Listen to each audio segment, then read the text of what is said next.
Everybody needs an advocate. Because I'm not there 24/7. Families that have hemophilia mature faster. I've been feeling a lot of anxiety lately. I'm so tired of being strong. To understand how far we've come helps you appreciate where we are now. No is just no for this person. Somebody's going to say yes sooner or later. And it helps you understand that there are more steps to be taken in the future. You're the first person I've met with a bleeding disorder. Let's fight the disease and not the people who have it.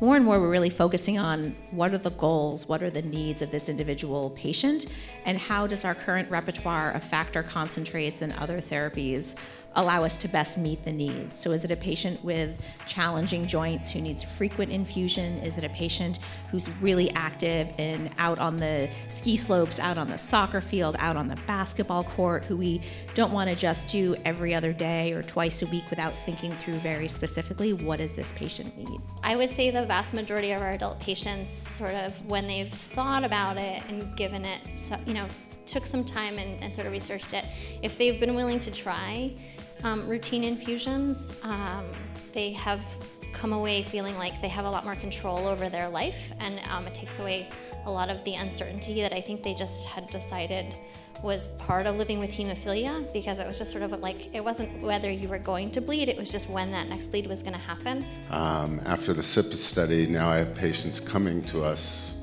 asking to go on plasma from the beginning.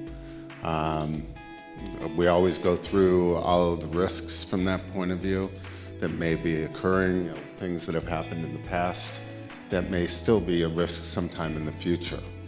But we seem to be having a larger number of patients that seem to be looking at plasma as a possibility, at least for the first 50 or so doses. It's common how many new referrals that I've seen that I end up referring the parents to the adult side, that I'll do a screening test for them because they're like, oh yeah, I had a hysterectomy after my second child, or I had endometriosis and I didn't realize that my periods were always lasting 2 or 3 weeks at a time, and that we end up uncovering because their kid has von Willebrand disease, that the parent or the mom as well. I think what makes people very excited about these new therapies is they hear words like subcutaneous, no more IV. They hear things like infusion frequencies of once a week or once a month.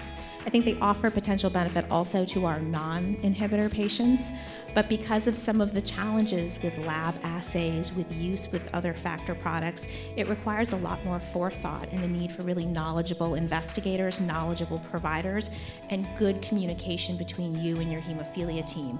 A little bit different from the, oh, I have a bleed, I know my dose, I'm just going to treat when I want, how much I want. Whenever you're on an investigational agent or even a newly approved agent, especially ones that work very differently from what you're used to, it requires a lot more communication.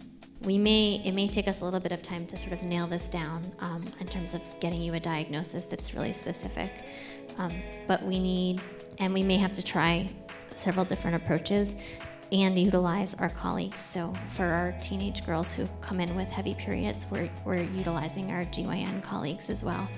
And we all need to work together, and we need to just sort of stay committed to trying a treatment regimen, giving it a good shot, and then being open and honest about whether it's helpful or not.